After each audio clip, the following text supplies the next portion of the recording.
What's up, Volley Nation? Welcome to an all new episode of Hang Time with me, Kassie G, your Olympic talker. This is the show where we basically hang out and talk volleyball with some of your favorite volley idols here in the Philippines. And if you guys are listening in right now, I really just want to say thank you, first of all. And second, I hope you guys are all safe, doing well, staying healthy, and making your mental game stronger. I feel like in today's time, it's so hard to not get sucked into the world of Netflix, HBO Plus, YouTube. YouTube is definitely the worst. I could spend hours upon hours on YouTube, but we really got to stay strong mentally, not only physically. And I want to challenge you guys. Try and do something productive every day. It doesn't have to be anything big. It can be something as small as stretching in the morning, doing a puzzle, washing the dishes, stuff like that. Or it can be something as big as learning a new language. It's funny because that's what I've been doing. I've been trying to learn Korean, and it's so funny because if anyone knows me, you know that I am the last person to enjoy K dramas or be a K pop fan, but here we are. We are sucked into the world, and I've been enjoying learning Korean, and I think it's just really important for us to learn new things and try and grow ourselves as much as possible because it can get so tiring and so boring. Our days turning into weeks, weeks into months, and then you all of a sudden realize you've wasted all this time not doing anything. And so it's a challenge for everyone, not only us normal people, but I feel like athletes experience this as well. And actually, our next guest is no stranger to the growth, the hustle, the grind, and trying to become the best. And this is a interview a long time coming, so I'm super excited that we were able to set it up. She had some internet issues a while back, but super stoked to have her on for today's episode. She is a two-time UAAP champion, a three-time Premier Volleyball League champion. She is internationally decorated as best setter in 2014, 15, and 16, and has given the country 4 bronze medals. They call her G Amazing, but personally, she gives me off the Sansei vibes. I don't know, but she is none other than Jia Morado. What's up, ate? Hey, Cassie. What's up? Ate, curious ako, yung G Amazing, saan yan nag-start? And what do you feel about it? I, I'm not sure, but I think it was Miguel who coined it. Talaga ba? Si Miguel talaga? I think so. I think that's when it started. Pero I don't, hindi, until now, hindi pa rin ako sanay sa GMA. And what year? Alam mo ba what year? Hmm. Well, we started dating like 2015, 2014, 2015. So maybe around that time. So matagal na. It's funny kasi like even in the UAP now, yung amazing, parang nadadagdag siya sa mga players na may A sa last name. So like Isa Yeah. amazing. Yeah. Ang daming amazing. Pero Yeah. sa'yo talaga nagsistick hanggang ngayon. Like, yun pa rin yung nickname sa'yo. What do you think about it? Like, do you like it? Do you want a new nickname? I don't know. Can you come up with another nickname for me? Ako kasi, when you started wearing the headband, I super loved it. Kasi ang angas kaya tingnan sa loob ng court. Especially when you jump set. Wala, ang cool lang. So I thought like, Sansei. I got the Sansei vibes. Actually, kaya nga ako nagbandana. Parang sometimes I feel like ninja vibes. As in, ang bilis ko tumakbo. Feeling ko. Feeling lang. Yeah, you have superpowers or something. Pero si Miguel yung may credit para sa G Amazing.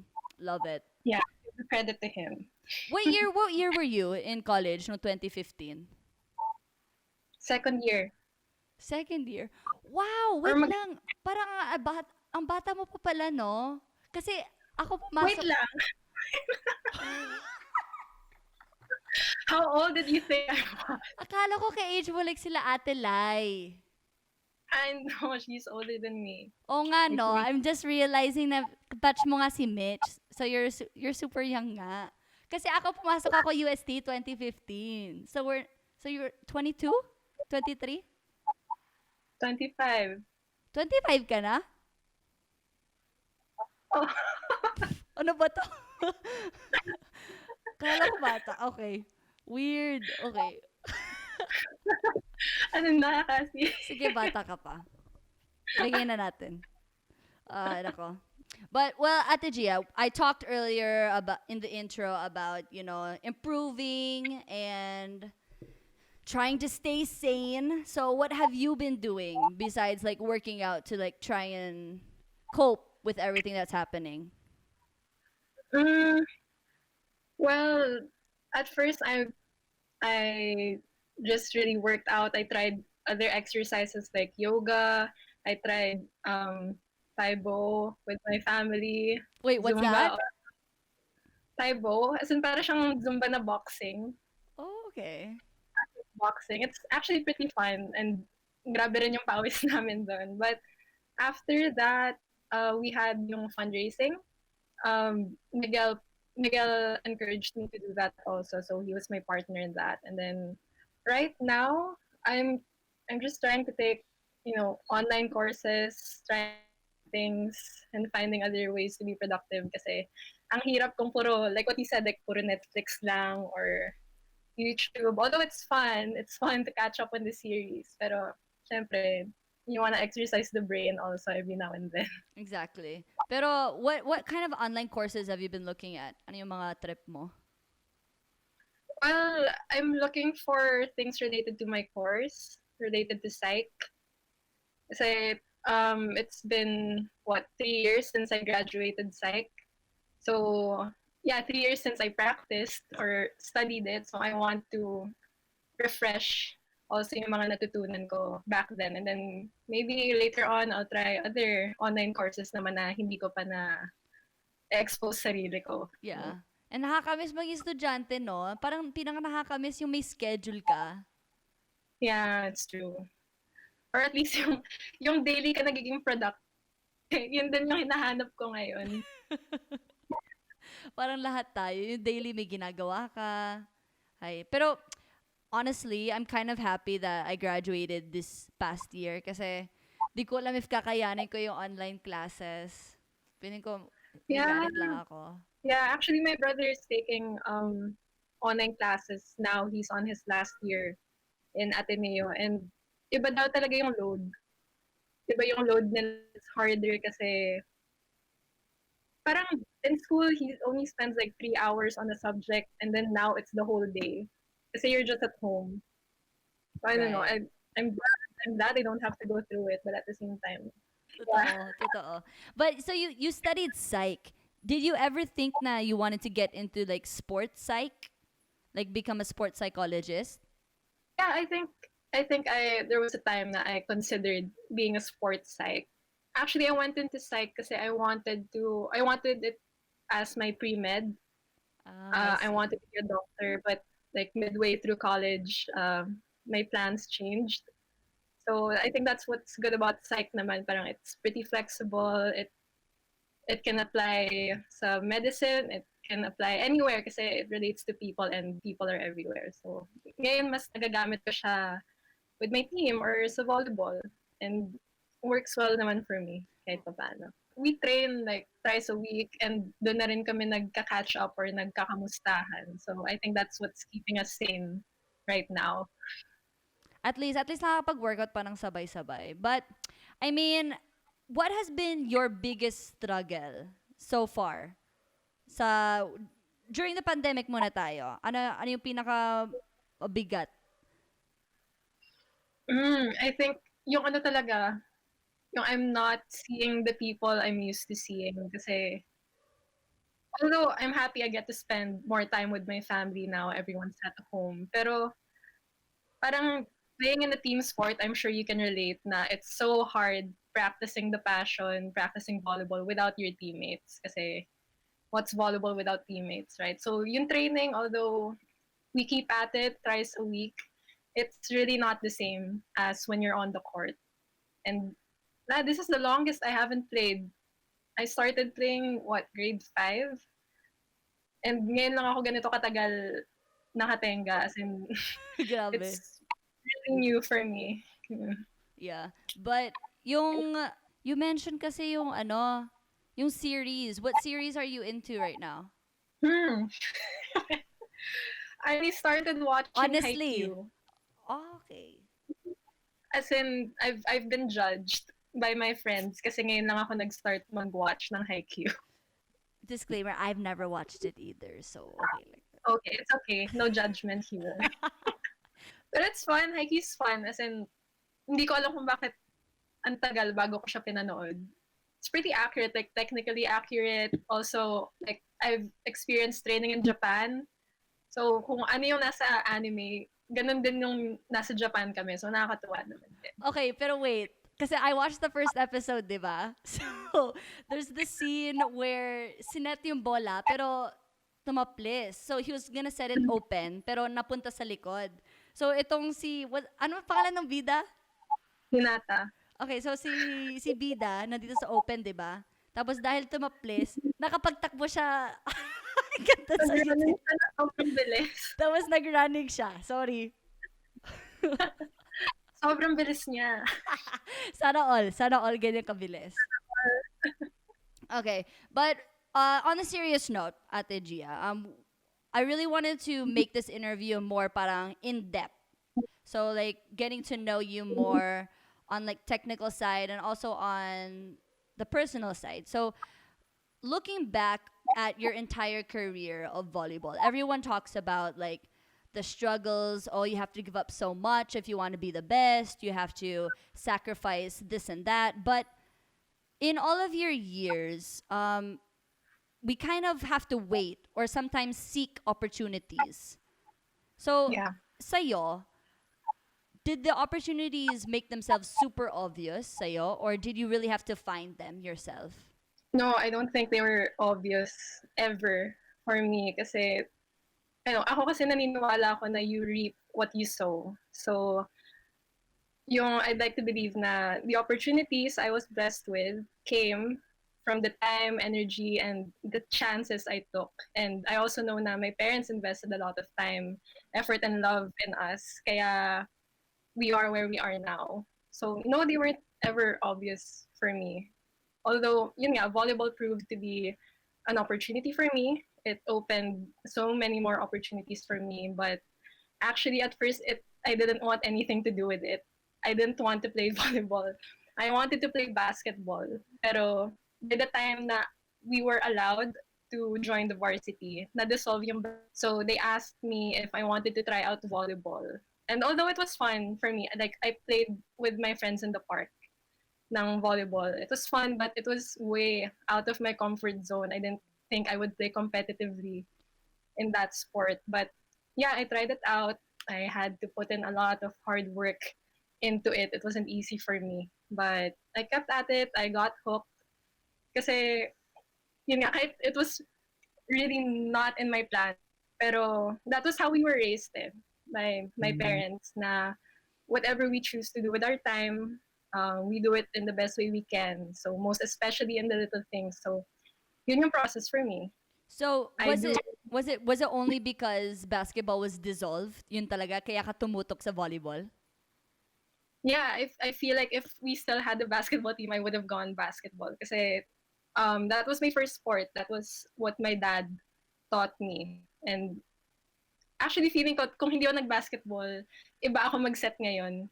Sobrang nakatulong yung basketball sa pagsiset ko ngayon. So, happy naman ako kasi feeling ko talaga if hindi nangyari yung mga nangyari sa past, wala akong ganitong opportunities ngayon. True. So, like everything happens for a reason. Ika nga nila, the super famous quote. But when did you realize that? Kasi you said grade 5, it was out of your comfort zone, pero you enjoyed it. You learned to love it. When did you realize na parang it was more than a hobby? Na you wanted to really parang focus talaga on it? I think it's when I realized, yun nga, how many opportunities it started opening up for me. The fact that I could represent my school, I could represent my district, I could represent our region, and then eventually the country. Kasi grade 5 ako nag-start, pero I was able to join yung bansa na that year. And, well, not everyone gets that chance, di ba? So, naisip ko, on my first year, I reached this. What more if I keep at it, if I keep working hard? What other opportunities ang ma-open up for me? And actually, late ko na-realize na I could get a scholarship by playing. I could get into my dream school by, working hard in volleyball. So, alam ko naman it was going to take a lot of hard work. Pero I was pretty sure when I realized all of those things na, this is more than just pleasure na. As in, this is hard work, but may rewards din na dadating. So you must have been super athletic nung grade 5. Kasi kung first year mo pa lang yun, tapos nakapagpalaro ka na, di ba? Ano yun? Were you already super good na at grade 5? Well, kasi, ever since we were young, outdoors talaga kami parate. We would play outside kaming magkakapatid. Kahit yung mga habulan, taguan, ganyan. Malaking bagay rin yan sa childhood eh. So, sanay kami na parate kaming gumagalaw. And then, Dad introduced basketball to us. We tried different sports also, badminton, swimming, table tennis, ganyan. So, baka mabilis rin kami nakaka-adjust sa kung ano yung pinapagawa sa amin, lalo na kung sports. Well, was high school easier because of volleyball? Did you enjoy it more, or was it more difficult because of volleyball? I'd like to say it was more difficult kasi level up talaga. Sa school namin, like sa CSA, it was hard for me ng grade school kasi blessed naman kami with a good volleyball program sa CSA. And then, grade school ka pa lang, you would hear na pag akit mo ng high school, there's this coach, her name is Coach Vita. She's wild, insane, but she's really good. So, ako parang, naku, tutuloy pa ba ako ng high school? Gusto ko pa.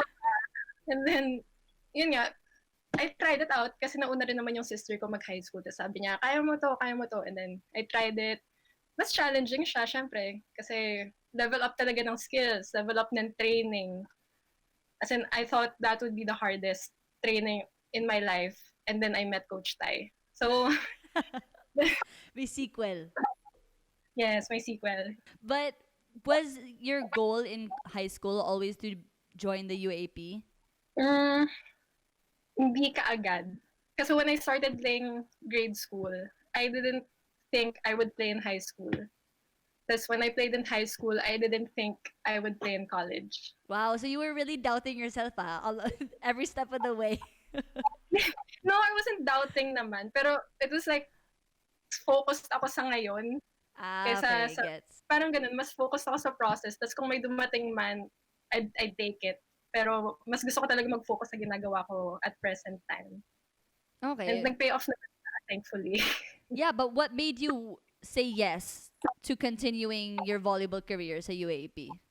There was the offer of a scholarship, and that would really help talaga. I know it would help my family, and who gets blessed. Not everyone gets blessed with a scholarship, so why not take it?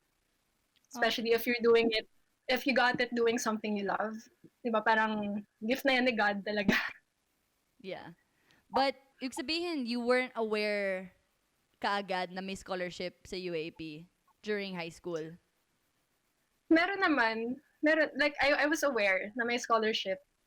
Pero, hindi naman sa dinadown ko sarili ko. Pero, diba, sa lahat ng players in the country, sino ang makakakuha? Ilan lang. Diba? So, mas finocus ko talaga na just be the best version of yourself right now. And then, kung dadating yan, dadating yan. So, it was like a lottery ticket. Parang, ang late ng chances mo, feeling mo, ganun. Maliit yung chances, yeah, pero I knew naman na if I kept training hard and being the best version of myself, lalaki yung chances ko of getting it. It's a goal, yeah, pero mas goal ko yung each day gumagaling ako. Yun na lang. I mean, I think it paid off naman. I'm sure you got many offers and you got into your dream school. Parang na-mention mo lang kanina, was Ateneo your dream school? Yeah, Ateneo is my dream school. Ayun, so you got offers from all these other schools and you got to play in your dream school and you got to train with one of the best coaches in the Philippines. And sabi mo nga, nag-level up yung hardships and struggles. And Super. siguro nag-level up din yung mga sacrifices na you had to give up. Let's talk about that. Sa'yo, what was the biggest struggle sa pagiging student athlete during college? Uh, I had to give up yung social life talaga kasi wala, like if you imagine you have a plate and you can't fit everything in it, so you want to fit everything that matters most to you, like family, school, volleyball. Yung tatlong bagay pa lang na yun, it fills up a lot of that plate already. So saan mo masisiksik yung social life mo? I didn't really get to hang out with my blockmates, my classmates. I'd see my friends traveling, and traveling is one of my passions, pero hindi ko siya nagagawa with my friends. I got to travel kasi volleyball, training, or competition. Pero fun naman din. Kasi, di ba, opportunity na naman siya.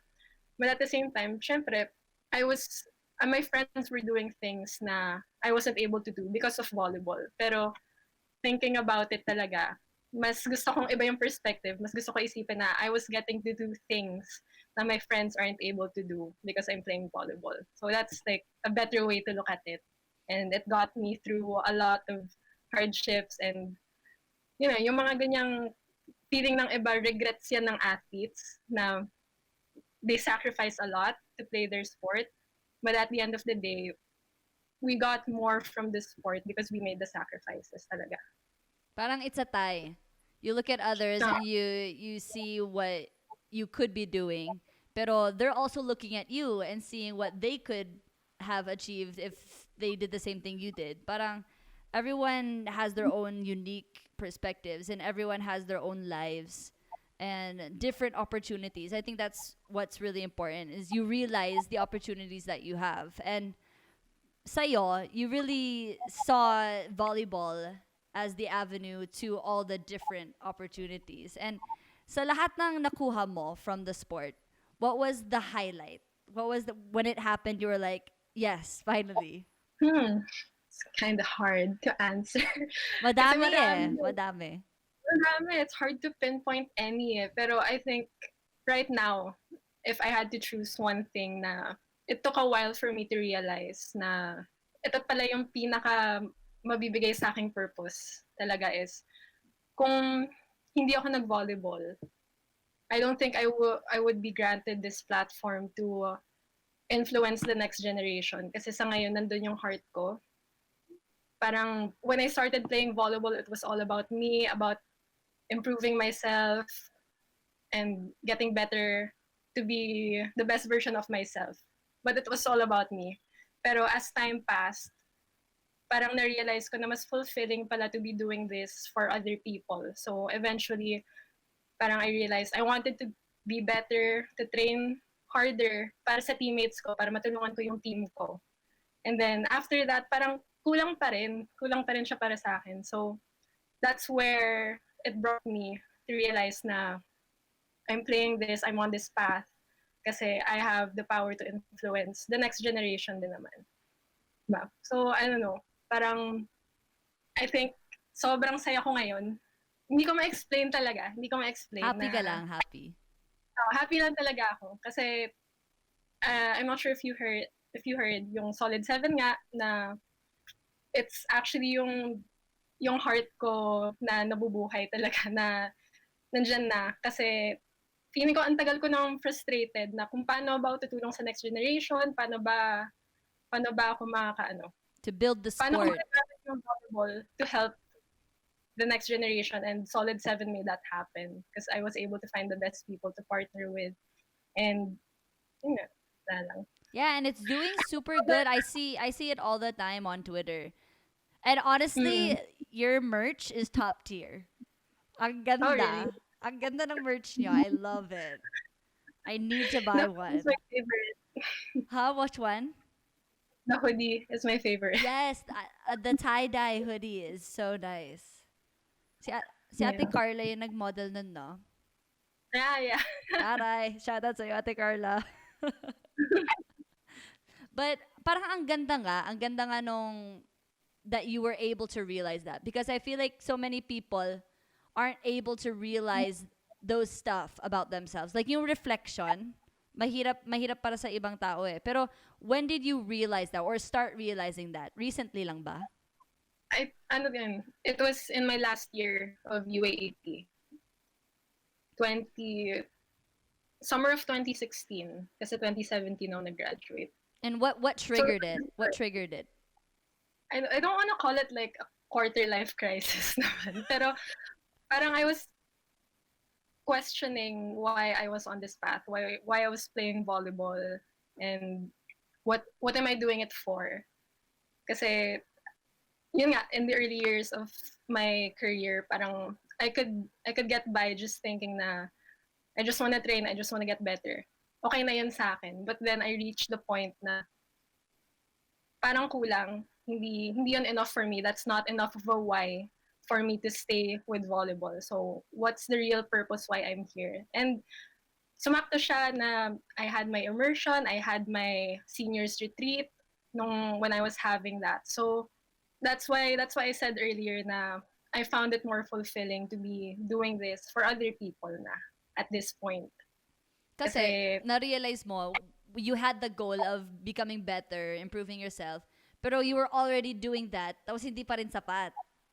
yeah, So you kailangan dagdagan, you needed to find why you didn't feel satisfied na na-reach mo na nga yung goal na yun. You were already making yourself better, you were already improving, pero wala pa rin yung joy, wala pa rin yung happiness.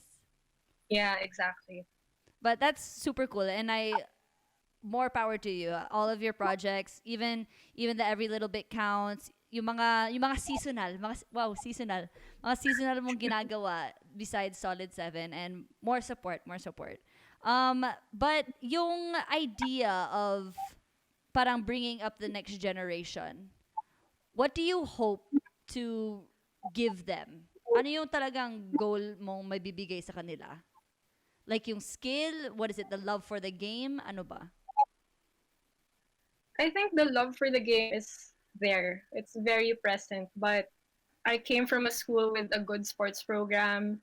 From grade school to high school, I got into college. Ateneo na good din yung sports program. But what about the players who don't have that? What about the players who want to get better, who want to see where volleyball will take them, but they don't have that opportunity? Or they feel like dahil wala silang ganong opportunity, hindi talaga nila maabot yung dreams nila. We have a lot of that, especially in the provinces, in the grassroots level. Kasi sa totoo lang, in any country na malakas internationally, the key is really the grassroots. So that's what we want sana, to be able to raise Philippine volleyball starting from the grassroots. So other than giving them hope, we also want to give them yung opportunity to be better. And in volleyball, what better way to get better than to play? Or Exactly. to train with other people with the same passion. And not everyone has that talaga. That's just how we feel like we can do our part in helping the next generation. Kasi that's actually Solid 7 is small. It's a small effort for now. Pero we hope na eventually, mas marami kaming matulungan, mas marami kaming na-spark na passions, especially sa kids. Kasi parang wala. Kung ako frustrated ako, given what I've had, what opportunities I was given. What about the others? So that's what we want to give in Solid 7. And it kind of ties back to what we said earlier about opportunities being hard to find and not always being given to us. Ikaw na to, ikaw na yung nagbibigay ng opportunities sa kanila because you've experienced having to look for opportunities yourselves. Pero eto na tayo, we're growing and trying to give the opportunities, handing it to them para hindi na kailangan pagdudahan. And it's super cool what Solid 7 is doing. But what you said, super true, yung grassroots sa other countries, like talking about beach volleyball, I know that the AVP, they have like under 12 tournaments, they have under 8 tournaments. Like 8 years old naglalaro na ng beach volley. Kaya nakakainggit. Super. Totoo. Even in Japan, like if you go to Japan, well, when we had the chance to train in Japan, may day na nagkaroon ng parang camp, and then they were teaching kids, like siguro grade 2, grade 3 kids. Wow. And I could see they had better basics than a lot of players in the Philippines. Tapos, anywhere you go in Japan, pare-pareho yung basics nila. So, ganun talaga kaganda yung sports program nila doon. And it's the same for Thailand, it's the same for China, it's the same for other countries. Wouldn't it be nice to have that here also? Oh, wouldn't it be nice? Sana all. Philippines, catch up. Pero at least we have players, tulad ng sarili mo, players like you at the chat that really try and focus on the grassroots and try and build it up. And actually, it's funny you mentioned at the chat kasi um, in my 4th year in high school, that's when I got my ACL injury. So that was end of my 4th year in high school. And then I had my therapy in Moro in Ateneo. Tapos si Ate Cha was there. And then I was telling her, we were talking about, for some reason, national team. And then I was telling her, Ate Cha, sana no by the time na I join national team, ayos na lahat. Like, better program and everything. And then, kasi sayang talaga, grabe talaga yung potential ng players natin. Kailangan lang ng suporta. And tas, si Ate Cha din was like, yeah, parang hopefully, that would be great. Ganun. Hanggang sa, nasa national team na ako, I don't know. You tell me, Cassie. Parang it's a tie. It's a tie, Gia. You've been in the national team so many times and you've played for the country so many times.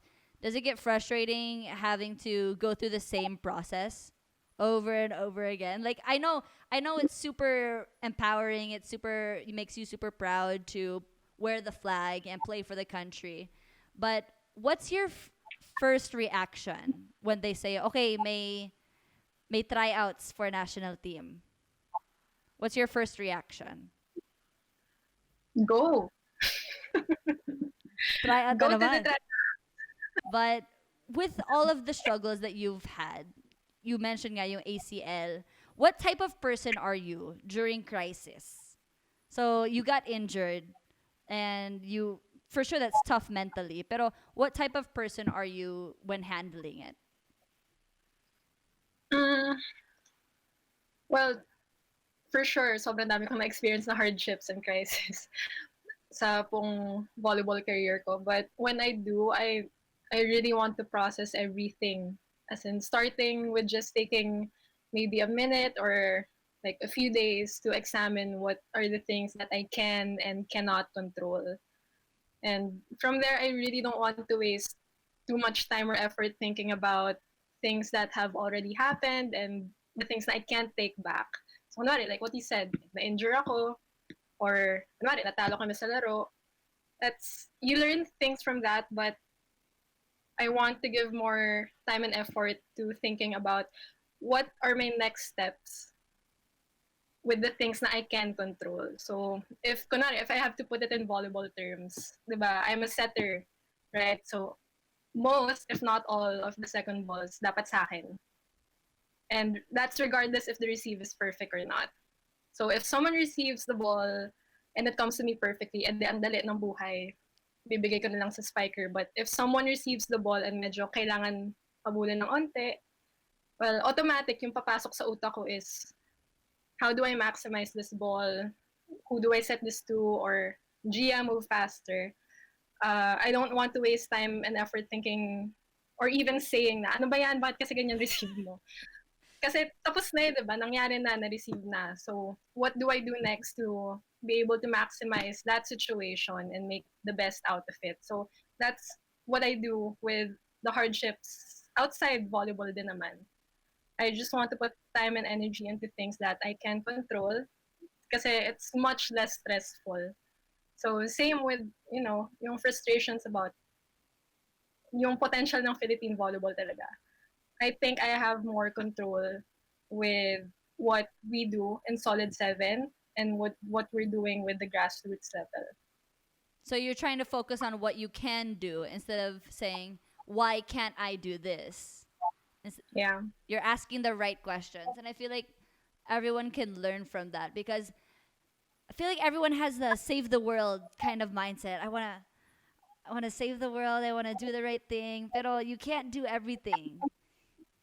You have to know what you can do. And is that positive attitude kind of tied to your life mantra or motto? Do you have a motto that you live by? I think my number one mantra would be know your why. Diba? You have to know why you're doing something. You want to know why you're spending all this time and effort going through something even though it gets hard or it may seem impossible. Kasi really, time you give is time you can't take back. So you want to spend your time doing something that matters a lot to you, something that's worth giving time na you can't take back. So if ganun ka mag-isip, if you know why you're doing things like ako, like I know why I'm putting effort training and putting effort in solid 7 kasi I know why I have to do it. Ganun. So it's easy going through anything if you know your why. Yeah, that's true because saan ka pa kukuha ng motivation mo to do anything in life if not from why you're doing something? And yung sa solid 7, parang it's such a ang bigat din kung iisipin mo. Kasi, like, it is small right now, pero you're trying to make it big, di ba? And to think na it's something you want to parang make nationally or parang revolutionize the grassroots program, does it put pressure on you to try and continue it? Did you ever think that parang maybe it won't work? Ano naman for anything na umabot na nationwide, any program, even like we got to talk to people from the basketball program na ngayon sobrang laki ng like nationwide na yung coverage nila and they're doing it for free. But they started out where we started out, as in just at a coffee shop or in a living room talking about their dreams and frustrations. That's why don't we do this? Or what if we do this? And then we gave it a chance. Parang it really takes a lot of time and effort for a paradigm shift na like what we're going for. And I'm really happy kasi marami din ako nakikitang efforts. Same as us. Like Nicole has that. A lot of grassroots programs are coming up. Pero maliliit lang. A lot of little ones. Pero di ba, put that together. Like every little thing counts talaga pagka ganito. So we know it's a lot of hard work. As in, ready kami for that. Alam namin matagal pa to, pero if that dream comes, edi mas masarap. You know that it won't happen overnight. Yeah, pretty sure. Or even in a year or 2 years, kailangan talaga patagalan and palakasan. But you have a pretty good roster of mga nagbibigay ng, it's not really tutorials. Ano ba siya? Yung mga nagtiteach, nagko-coach. Mm-hmm. Yung core ng Solid 7 is me and Coach Ed Ortega and Ate Gab Ortega. They're married, pero they actually started Solid 7 even before I joined. And then when I joined, we put up the academy. So we have a tournament and an academy na. And then when we felt like we could reach athletes better, lalo na ngayong pandemic na we have to resort to online avenues talaga. Yung coaches namin, si Ate Den, si Gemma, Majoy, Tots Carlos, tsaka ako, we felt like we could connect with the grassroots level, the kids who are having a hard time now. Kasi kailan pa tayo makakalaro ulit? We don't know, there's no certainty. Pero I think malaking bagay rin for them to be able to hear na what they're going through now is what every volleyball athlete is going through. Right now, everyone's just trying to train, trying to stay sharp for that day na makakabalik tayo ulit. Kasi even no excuse. Pati naman ako, there was a time na na-discourage ako kasi kailan pa tayo makakalaro? What are we doing this for? But having those conversations, we call it the Solid 7 conversations, where we're not just talking. The registrants, the participants, they can also ask us questions of what we're doing now in the pandemic or maybe something that they experience in school or in their student athlete life na na-experience din pala namin. Parang it's good for them to hear na, oh, it's not just them who's experiencing it. And may iraraos namin to kasi other people have done it. My idols have done it. My fellow grassroots athletes have experienced it also. Well, right now, it's more just to spark hope, spark the passion until that day that we can play again. Dude, that's so sweet. I mean, just imagining yung mga conversations din yon, na parang nakaka-touch kasi I'm sure like a 13-year-old, 14-year-old in a Zoom meeting with you, like asking you such mundane questions. 'Di ba? Parang ang sweet, and that they can connect with you on that level. But is it weird? Is it weird like coaching sa Zoom? It's syempre, yeah, it was weird at first, especially since volleyball is a very physical sport. It's 'Di ba? Like easier. paano mo matuturo 'yon? Like yung thumbs mo po ipasok pa. Like paano 'yon? Yeah, yeah. It was a challenge, and syempre very limited din yung space ng iba, and really you can't do advanced or hard things. Puro basics lang talaga, which is good kasi Solid 7 really makes it a point to pound on the basics kasi that's one thing that doesn't change. Like, kahit tumanda ka, basics will always be there. It will be where the gold is. It will be what will help you get through yung mga crucial na last point na yung kalaban. Mhm. Ba? Whatever your basics are, whatever you're used to doing, yun yung lalabas sa crunch time. So, yeah, so that's what Solid 7 wants talaga na basics lang talaga ang focus mo. Lalo na ngayong pandemic kasi diba, pagka nasa training naman kayo, usually team drills lang yung gagawin, di ba? So you Yeah. don't have time to do your own walling, to do your own setting drills, to do everything. Now's the time to do that. Yeah, and I And feel like more than anything, yung mga talks nyo afterwards, the Solid 7 conversations, I feel like that's what is the highlight of what you guys are doing right now. Kasi it's so important to talk about what you're going through right now, lalo na everyone's by themselves. It's not really in contact with anybody else. So at least they have their teams, a Solid 7, and you guys to listen to them. And looking at the bigger picture, like take a step back on your life and look at all of these people that you've influenced and all of these people who look up to you, that you have inspired, like whether you like it or not, whether you realize it or not, ang dami, diba? But how does that make you feel? Does it pressure you? Does it inspire you as well? Are you flattered, shocked? Ano ba? What is having this level of influence or popularity make you feel? well, syempre na nung start nung years na sinasabihan ako na people are looking up to you, young kids who were your age when you started playing are looking up to you. Syempre hindi ko makapaniwala nung una kasi I still remember the time na I was at their level looking up to the players na nakakalaro ko na ngayon. So, I was really thankful for that. But at the same time, I know it's a huge responsibility to have a platform like this. So not everyone is granted a platform to influence, especially the next generation. So, yeah, I'd really like to make the most out of it talaga. Yeah, and knowing that there's young kids out there, parang di naman young kids din eh. Parang the fan base it expands all age groups. How does that affect you pressure wise?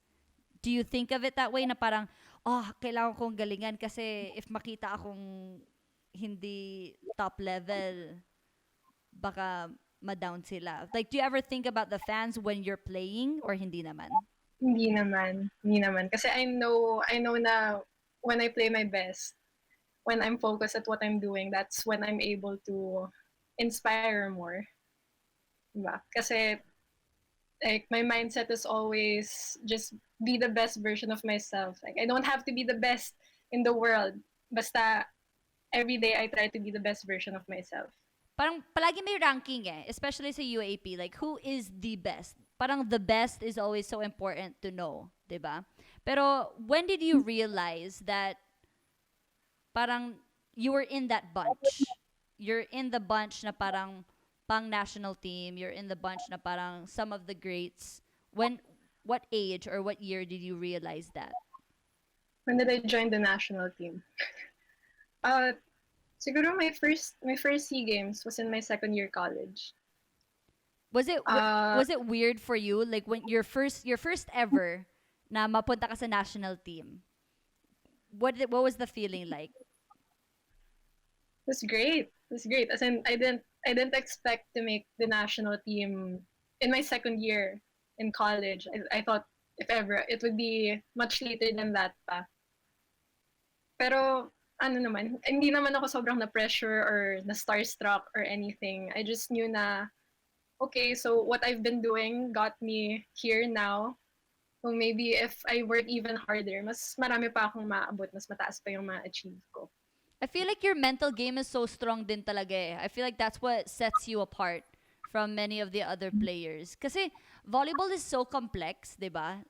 To the point where, especially as a setter, you have to look at your opponents, know their weaknesses, para titirahin mo yung weaknesses nila.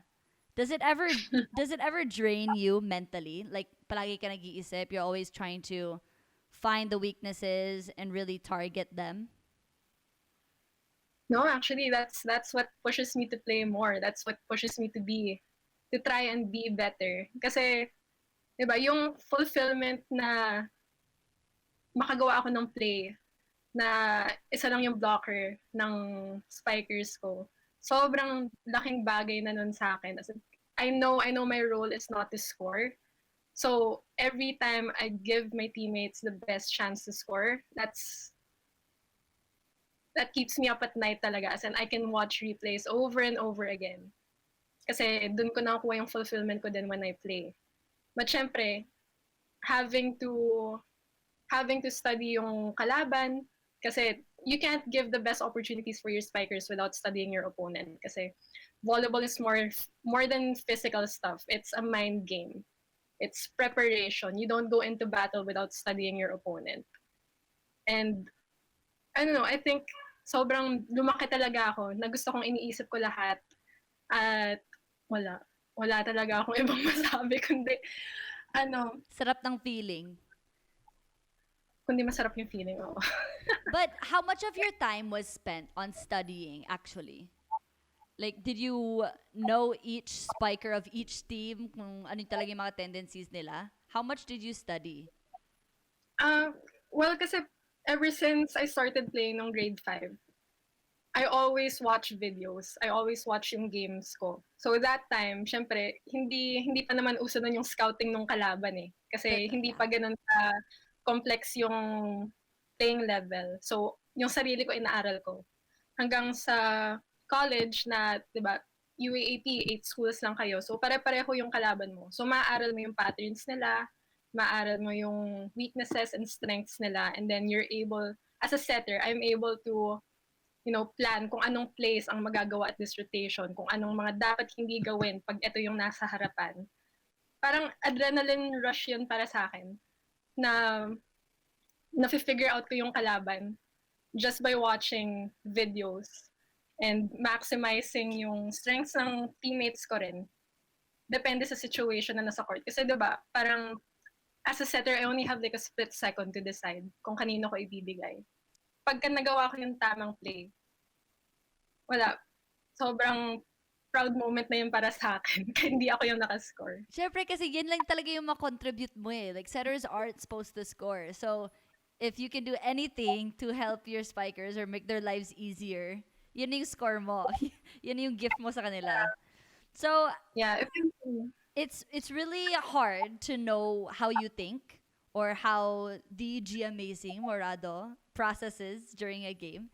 So I wanted to play something with you. It's called What Would Gia Do? Okay? So I have scenarios and then you tell me what you would do during that scenario, okay? Some of them are volleyball related, some of them aren't, okay? But mostly Okay. mostly volleyball. All right? So what would Gia do? It's a tight first ball. Like malapit sa net. Jump set or tip over? Jump set. That's your first option. Bakit? Yeah. Well, kasi pag nadikit yung ball sa net, the opponent would think na you would go for a tip. So, sasabayan niya ako. But if I set it, walang blocker. Kasi nakasabay na sa akin yung blocker. Yes. So, one less person to block. Yes. Okay, ito. Sabay kayo ng libero humahabol sa second ball. Either tulak mo siya and ikaw kukuha or hayaan na siya na. Would it depends be an answer? Sige, what's your scenarios? Bakit it depends? Whoever's in a better position to set would be my answer talaga. Kasi there are instances talaga na kunwari crucial and nasa tamang posisyon naman ako or kaya ko naman, better chances of setting the ball and scoring. Pero if, yun nga, nauna na siya sa pwesto at mahuhuli ako, I'd give it to her kasi she has better chances of setting it properly than me. Okay. So, it depends. I mean, good. It makes sense naman. Okay, ito next. Sabi ni coach, maglibero, utility, or coach ka for one game. Ano pipiliin mo? Kunwari, attitude ka sa training the day before. Sabi ni coach, sige, maglibero, utility, or coach ka. Anong gagawin mo? Libero na lang. Libero. I feel like you'd be good at libero. Do you enjoy receiving? Well, receiving, I haven't had much experience receiving. Defense. Pero defense-wise, okay naman nata ako. parang okay it's nice din kasi na all I have to think about is putting the ball up. Kesa yung pag nagsiset ako, I have to think kung kanino ko ibibigay. Pero pag libero ko kasi, although it's really hard to keep the ball up kahit anong mangyari, that's all you have to do. Put the ball up dun sa setter's box. Tapos okay ka na. You think you'd be a good libero? Oh, I'd like to believe. Yes. Just believe. That's good. Okay, next one. Perfect receive. What's your first option? Combination play. No, quick. Quick talaga. Quick ang first option ko talaga. Anong quick? Whichever yung highest percentage nung middle ko. Pero usually, coach tayo would go for a B quick or a back quick. Anything na gagalaw yung blockers ng kalaban. So, magdedepende pa rin sa kalaban and sa spikers mo. But always quick. Okay, sige. Overset ng kalaban. Nasa harap ka. Will you spike, set, or dig? So, 1-2 sa net or regalo, palo, or dig para 3 touches? Kung kaya ko paluin, why not? Yes! That's my dream. Nagawa mo na ba to during game? Yeah, but I don't think I've scored regalo. Pero at least nagawa. Yun yung dream na makascore sa regalo. Kaya pa. Magyayari din yan. Okay, next. Sige, ito. I feel like this wouldn't happen, pero let's say, inangasan ka ni Fajardo, ni Ate Kim, tas ikaw binigyan ng yellow card. What would you do? Yung ikaw yung inangasan, tas ikaw binigyan ng yellow card. Ano gagawin mo? Wala. Magrereklamo. Tatanungin kung bakit. Bakit ako? Magma-make face sa referee. Excuse me?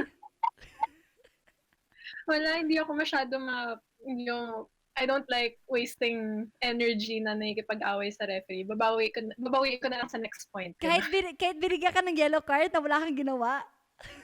Well, syempre, magrereklamo ako pero I don't think he'd overturn that. So, things I cannot control. Yan, nakabalik na tayo sa mindset ni Jia. Okay, next. Isa lang... Parang nakakatakot yung tanong. Hindi. Isa lang complimentary ticket mo for finals game. Kanino mo ibibigay? Nakakatawa kasi I feel like you'd never just get one complimentary ticket. Yeah, I have a big family. My family always watches. So you only have one. Who would get it? Si Miguel kasi kayang ipasok sa likod din siya. Okay. Counted na si Miguel. Kaya ang gawa ng paraan. Kaya gawa ng paraan.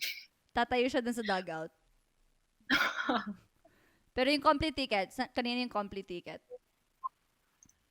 Either my mom or my dad. Whoever ang mapili na lang dalawa na manood ng game. Kung Kasi sino ever since available. day one, we've been watching. Okay. Battle of the Rivals Part 2. Spikers mo ay Charo, middle, Z, utility, Faith, open, and Eliza, back row. Kanino mo isiset? I'm really safe when I answer these kasi depende talaga sa sitwasyon. Sige, Sino yung block. bigyan kita sitwasyon. Free Sige. ball. Free ball? Mm. Sino Tapos, blockers? blockers mo, Majoy, KKD, and Descheng. I'd go for the back, syempre. Bakit syempre? Hindi, kasi that's a really tall wall. So, I'd go for a combination play na both blockers would go sa open, tapos babato ko na lang ng utility. You see, this is why I like this game. Kasi na-figure out natin yung mind mo. Okay, next. Nag-dolphin dive ka to save a ball. Tapos free ball na lang ng teammate mo over. Pero outside yung over ball niya. Ano gagawin ba? Bawi ka next point. Bawi ka ha? Halika. Bawi ka ha? Nagigigil eh. Okay, it's this one. If you had one uniform, di ko alam kung paano ko to naisip mga questions na to. If you had one uniform for an entire season, would you choose the one-piece Ateneo uniform or the long sleeves ng Creamline? Long sleeves, for sure. I don't think I can pull off a one piece. And in all fairness ha, ang social tingnan ng long sleeves. Yes, That was yes. But I really don't think I can pull off a one piece. And I feel like it'd be super hassle to put on and take off. Yeah, you can take off also after. Yung ang ticket. Like, ugh. Yeah. Okay, eto. Sinigawan ka ni coach on the sidelines during game ng ako na lang magsiset. Ano gagawin mo? Coach Tai? Ay, nagtagalog bigla. Kunwari. Me set, sabi niya ganon. Okay, you set. We, gaganunin mo? Hindi. Coach Tai kasi knows na ano ako, very focused ako sa game. So, kunwari, I make a mistake, he knows not to get mad at me so much kasi alam niya naman nag-iisip ako kaagad after. I think he told the team this before na parang gayahan niya si Jia na hindi tumitingin sa kanya pagka nagagalit siya sa bench pero alam niyang nag-iisip. So, yeah, I don't think Coach Tai would, Have you ever been yelled at by Coach Tai? or any of your coaches? Yeah, I've been yelled at a lot of times by different coaches ever since I started playing. I think kaya rin matapang ang loob ko ngayon kasi nakadaan ako sa mga ganun. Sige, wait, ito. Sino pinaka most recent na coach na sinigawan ka? It would still have to be Coach Tai. Talaga. Kasi his standards for me are so high. As in, like, I feel like I'm doing okay na, pero parate siyang may kulang, or bakit if I set 100 times na tama, if the 101th time mali, he will get mad at me during training. Hirap ng life. Pero at Yes. least nag-show naman during game na hindi ka na na-frazzled. So it works. Yes. Okay, ito. Mali ng tawag ang announcer sa pangalan mo sa start ng game. Sabi, Jia Morado. I've had worse. Talaga? Wait, I want to hear it. What have they said? Julie Mercado. Wait, this can't have been during college. Yeah, it was in college. Where? You're already at Ateneo? Yeah. Yeah. At saka ano rin parang in my first year, parating mali yung spelling ng name ko sa TV. It's Wow! either Julia Mercado or Julia Morada or So, okay pa pala to yung Gia. yeah, okay pa yung Gia. Na-accept ko pa yan. So, what would you do? What would you do during game? Would you like stop and look around na parang ako ba to? Like, ako ba yan? Clarify ko lang, ako ba yan? Ala, nakakaya yan. Okay, ito next. If you had to be a court staff, ano gusto mo? Quick mopper, line judge, stats, referee. Dream ko maging line judge. Wow, talaga? Bakit? Yeah. Wala, parang, I don't have plans naman of sabotaging a game, di ba? Pero wala, parang, isn't it everyone's dream to be a line judge? Na you're calling the shots if it's in or out. Tapos lahat Wala, sila parang, titingin sa'yo. yeah. Tapos may mga may kapag-away sa'yo pag feeling nila mali, tapos deadma ka lang. Yes, you know what? That's the most gangster thing. I feel like that's so funny whenever like players go up to line judges as they don't even look at them. Like, gaganon lang sila. Di nila titingnan kung sino kumakausap sa kanila. Deadma. Yeah. Okay, so you wanna be line judge. Sige. Next. Late ka nag-enroll sa Ateneo. Di ka na in-accept. No considerations daw. Ano na gagawin mo? As in, like, I can't file for an appeal anymore sa Wala Ateneo. nang appeal. Well, my top 2 schools talaga. Number 1 is Ateneo. Number 2, UP. So you would have gone to UP. I would have gone to UP. Pero sabi din nila, late ka din. Ano ba? Lahat na Grabe. Anong month ba to? Anong month ka nag-enroll? Sige, next. Nag-away kayo ng teammate.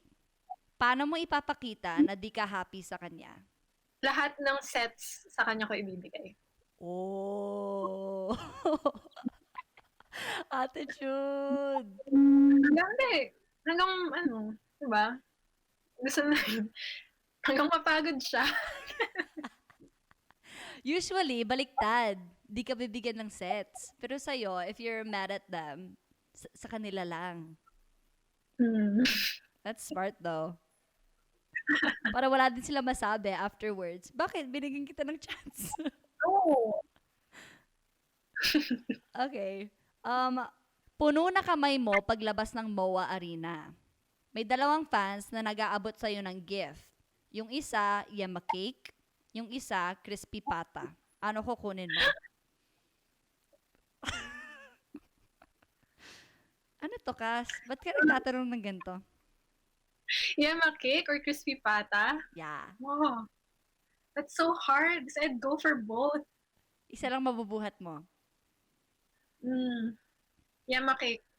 Okay, yama Yep. cake. Sige, fans, take Sure. note. Mas pipiliin niya po ang yama cake. Okay, ito next. Mali na dala mong shoes sa game. Meron ka lang Converse. Ano gagawin mo? Maglalaro na ka Converse? Or pasab muna at aantayin mo yung sapatos mo? Pasab muna. Pasab muna. So, nasa sapatos si Laro. Antayin ko yung sapatos ko. Ayoko ma-injure. Uy, pero Converse. Hindi, masakit yung Converse. Ang sakit yun. Baka dumugo pa Sakit. paa mo. Okay, ito last. Yes. May teams nag-offer na mag-training ka sa Japan, Thailand, Italy, US, or Brazil for 1 month. Saan ka pupunta? Same date silang lahat nag-offer. I'm having a hard time choosing between Japan and Thailand. Pero naka-Japan ka na eh. Naka-Thailand ka na well, din, di ba? Thailand also. Yeah. Hindi kasi I'd go for either one of them kasi speed-wise, I think makaka-adjust ako. But siguro mas lamang yung Japan para sa akin. Japan.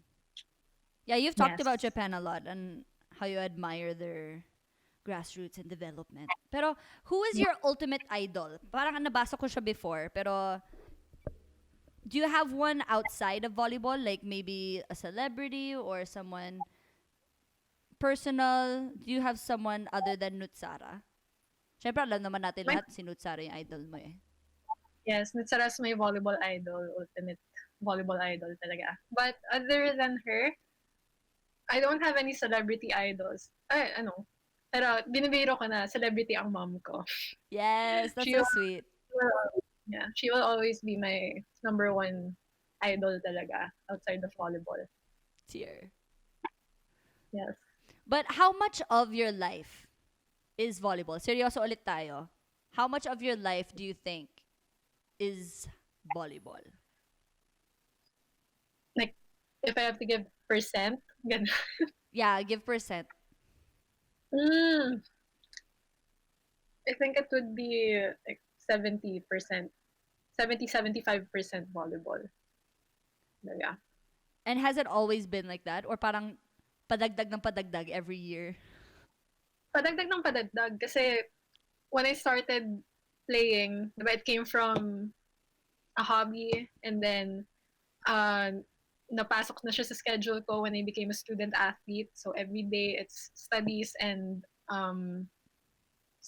volleyball hanggang sa college na twice a day na, so nadagdagan yung volleyball hanggang sa ngayon na I'm playing volleyball for a living. So padagdag ng padagdag talaga siya. But how do you separate yung volleyball self-ball from the normal Gia?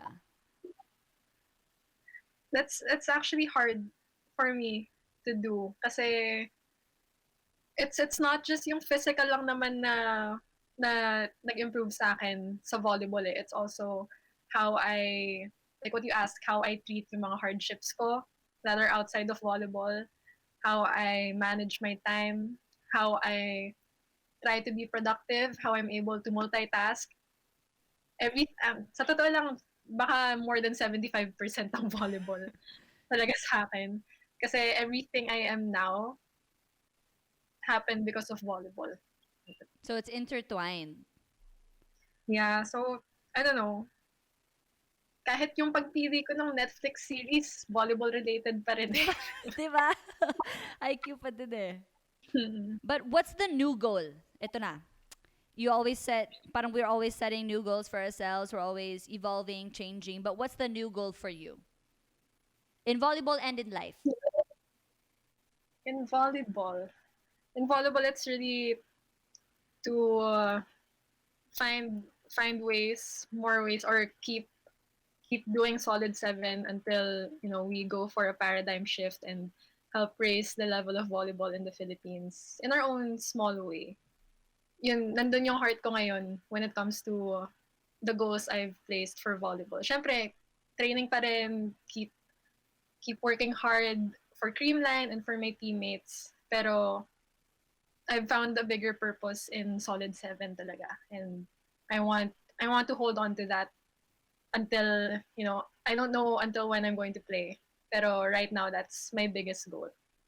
Until ma-achieve yung paradigm shift. Dapat. Yeah. Mukhang matagal-tagal pa naman eh. Hindi. Kaya mo yan, Gia. Hanggat 40s, 50s, ikaw pa rin nag-handle ng solid 7. Oh, that'd be so cool, no? If talagang tumagal siya ng ganon. As imagine becoming like so big. Imagine ko. Nakakilabot. Yes. Actually, ako dream ko for you is that may experience mo yung tulad sa other countries, yung may set na national team, tapos ikot-ikot na lang kayo, tapos maglaro. Tapos wala ng club team kasi palagi na kayo nasa ibang bansa. Oh, taray. Yeah. That would be the dream. Yan lang naman yung dream ko para sa inyo. And until that day comes, until we reach that paradigm shift, I will be cheering for you in Creamline. I will be cheering for Solid 7 and the growth of Philippine volleyball. And once again, I wanted to thank you. Thank you so much for coming on to the podcast. Thanks, Kassie. Had fun. And if you guys want to hear more of Hang Time, just listen to all of our previous episodes on Spotify and Apple Podcasts. And we'll see you again next week. Bye for now.